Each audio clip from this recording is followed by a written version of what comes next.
Ahora, si le echaras un vistazo al Sahara desde el espacio en este momento, en lugar de un desierto árido verías una imagen sorprendente. Tierras secas salpicadas con algunos lagos y ríos en Marruecos y Argelia. Todo gracias a las intensas lluvias de principios de septiembre de 2024. Estos no son oasis, esto es simplemente el Sahara volviendo a su estado original.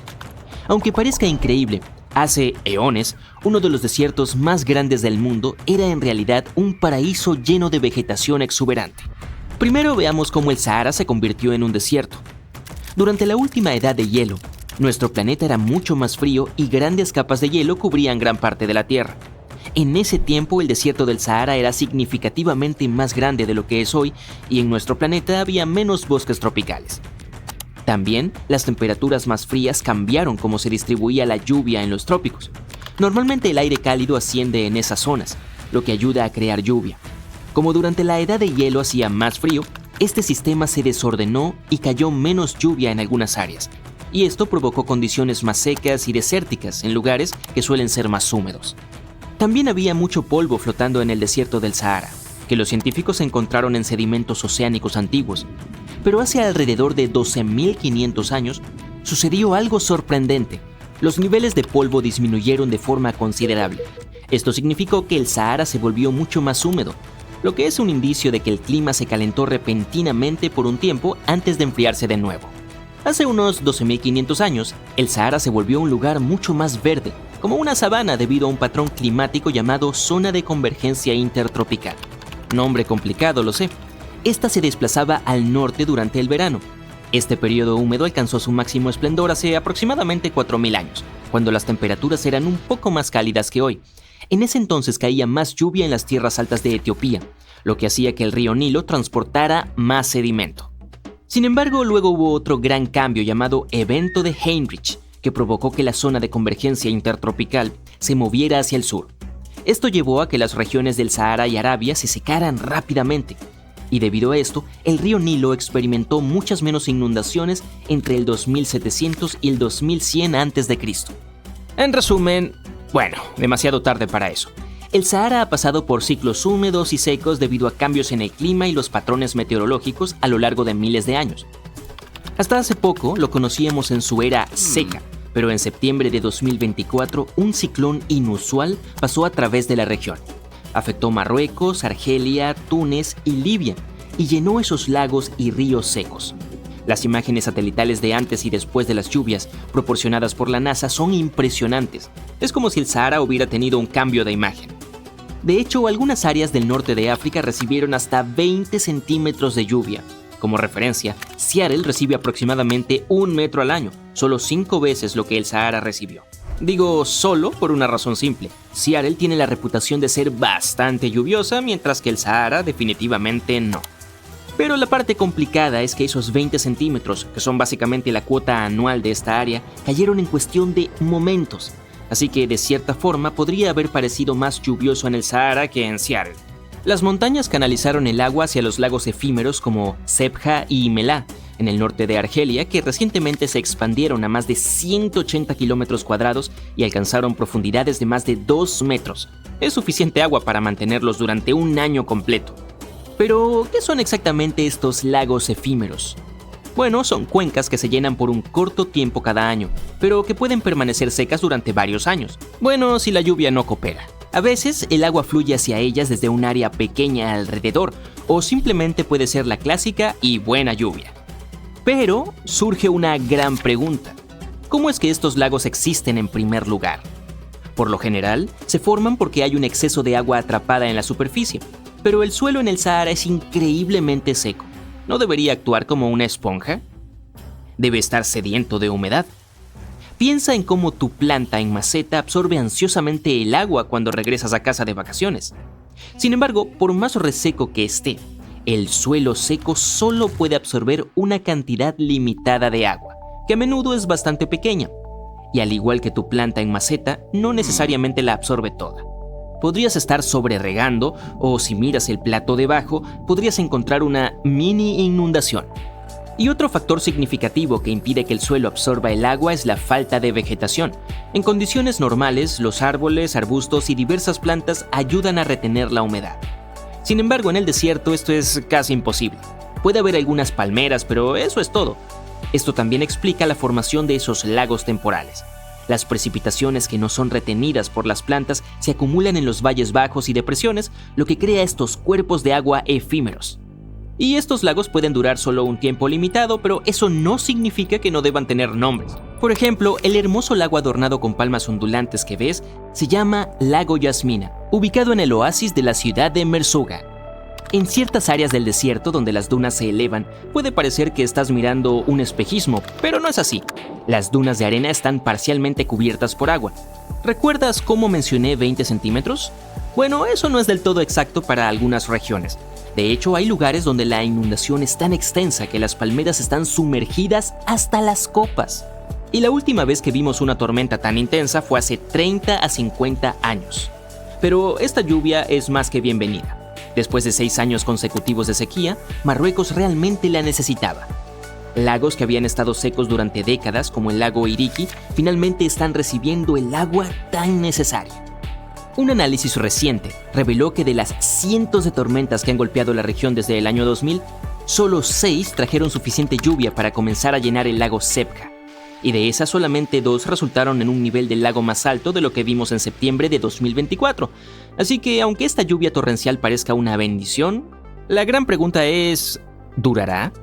Y la respuesta es sí. Cuando el aire húmedo de cerca del Ecuador se encuentra con el aire caliente y seco del norte, el desierto del Sahara tiende a recibir más lluvia.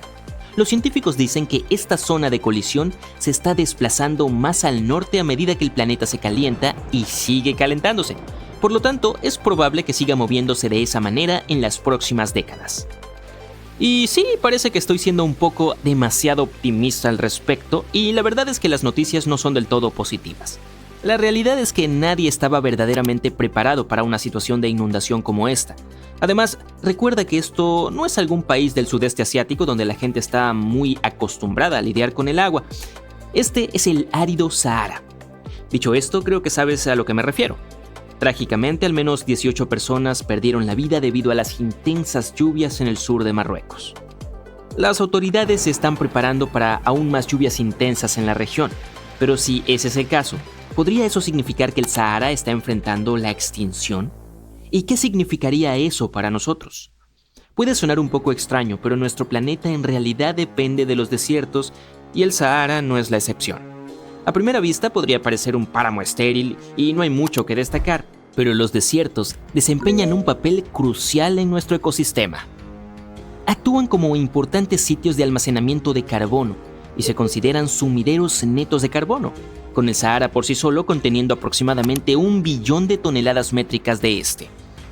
En la lucha contra el cambio climático, estos desiertos existentes son como un amortiguador, ya que ayudan a mantener las temperaturas dentro de niveles aceptables.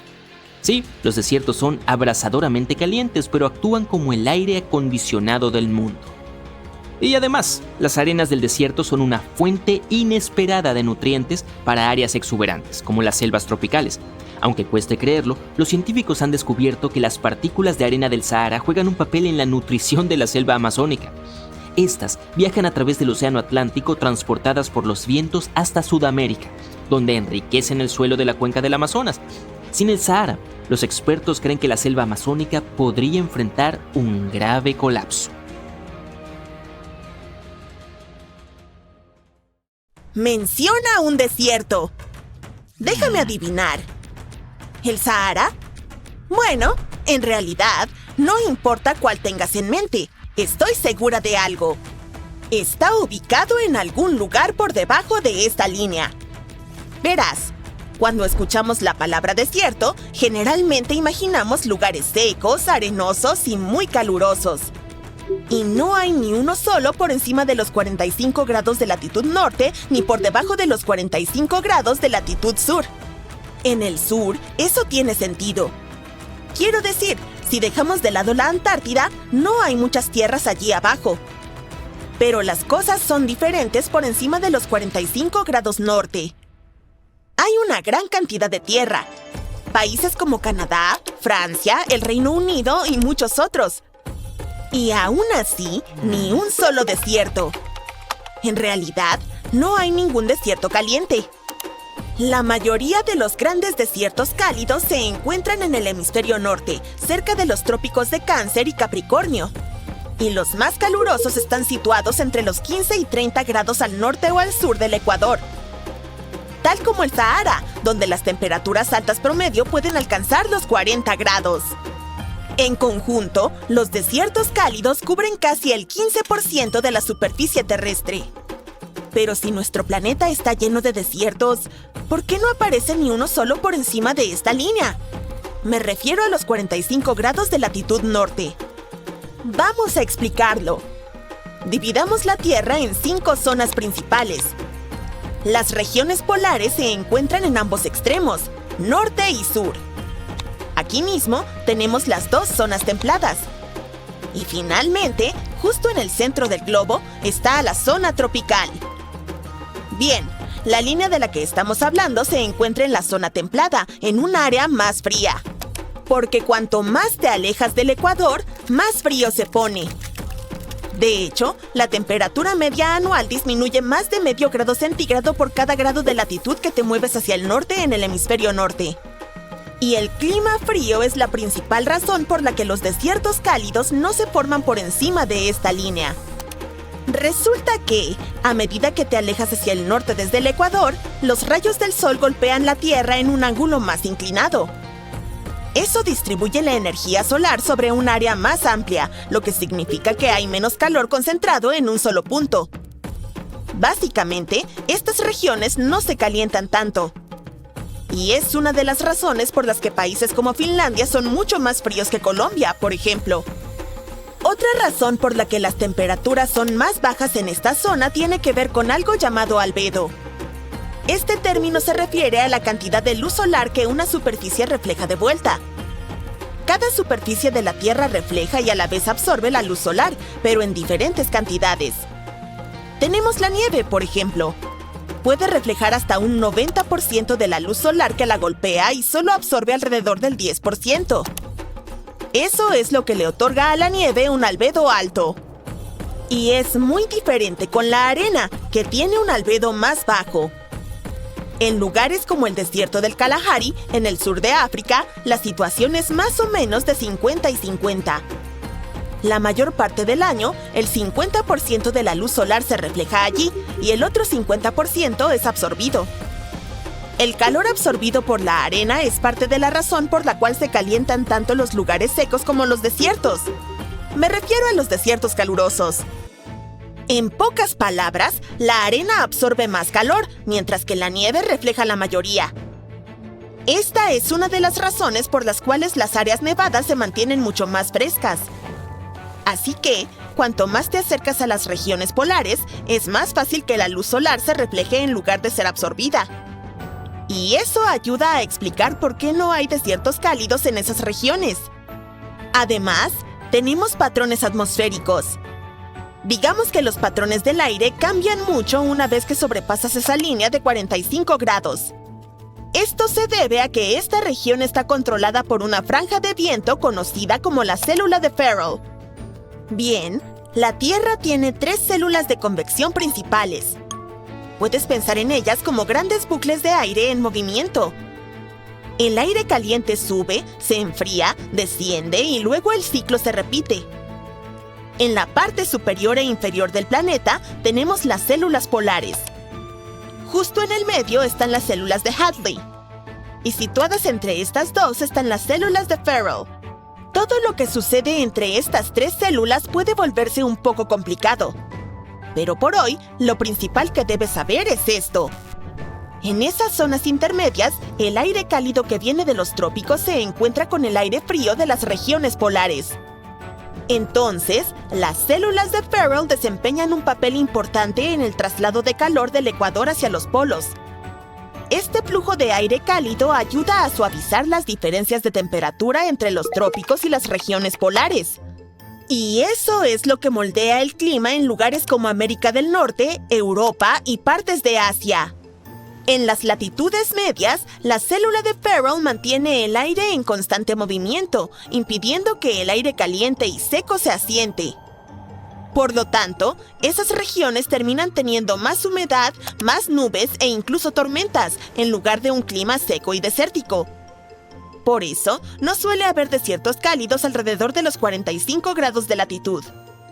Básicamente, lo que intento decir es que la célula de Ferrel hace que el clima sea menos estable. Y eso es muy diferente de lo que ocurre en el desierto del Sahara, por ejemplo. Allá, las temperaturas no cambian mucho a lo largo del año. Se espera que siempre haga calor. Cuando juntas todos estos factores, entiendes por qué los desiertos cálidos están mayormente limitados a las partes medias de la Tierra y por qué nunca encontrarás un desierto al estilo del Sahara o el Kalahari en lugares como Canadá o Suecia. Pero eso no significa que no tengamos desiertos por encima de la línea de los 45 grados. No siempre tienen que ser calurosos y arenosos. De hecho, pueden parecerse a este lugar. Sí, estoy hablando del Ártico. Porque la definición real de un desierto no es solo un lugar cálido, seco y arenoso. En realidad, es cualquier área que reciba muy poca precipitación. En otras palabras, un área donde no llueve mucho. Y por lo general no recibe más de 250 milímetros de precipitación al año. Así que no importa si el clima es caluroso o frío. Los desiertos son lugares realmente secos, con muy poca vegetación alrededor. Eso hace que sea bastante difícil para los animales y plantas vivir en esos entornos. Si lo piensas bien, eso significa que el desierto más grande de la Tierra es la Antártida. Cubre alrededor de 14 millones de kilómetros cuadrados y hay extensas planicies de hielo hasta donde alcanza la vista. Es también el desierto más frío del planeta, incluso más frío que el Ártico, que es el otro desierto polar. Las temperaturas allí pueden llegar hasta los 90 grados bajo cero. Si observas la Tierra, aproximadamente el 33% de su superficie terrestre es desierto. Bien, presta mucha atención a los que están situados entre los 15 y 30 grados de latitud. Estos se denominan desiertos tropicales. Pero, ¿puedes notar algo curioso sobre sus ubicaciones? La mayoría se encuentra en los bordes occidentales de los continentes. Y hay una razón para ello. En realidad, 4 razones principales. Primero, los vientos que traen lluvia suelen soplar desde el este. Cuando se mueven a través del terreno, sueltan la mayor parte de la lluvia al principio. Para cuando estos vientos alcanzan el lado oeste, están secos, así que no queda lluvia para esas regiones. Eso ya hace que allí todo sea bastante seco. En segundo lugar, en los márgenes occidentales de los continentes, el aire suele descender en lugar de ascender. Cuando el aire desciende, se calienta y no puede formar nubes, por lo que nuevamente no hay lluvia. En tercer lugar, si hay montañas cercanas, también pueden bloquear la lluvia. Un lado de la montaña recibe toda la humedad, mientras que el otro lado, llamado sombra de lluvia, permanece seco. Y por último, el océano cerca de estos lugares a menudo tiene agua fría. El agua enfría el aire y lo calma, por lo que las nubes no se forman con facilidad. Sin nubes no hay lluvia. Así que, al juntar todo esto, se explica por qué esos desiertos tropicales parecen preferir un lado del continente más que el otro.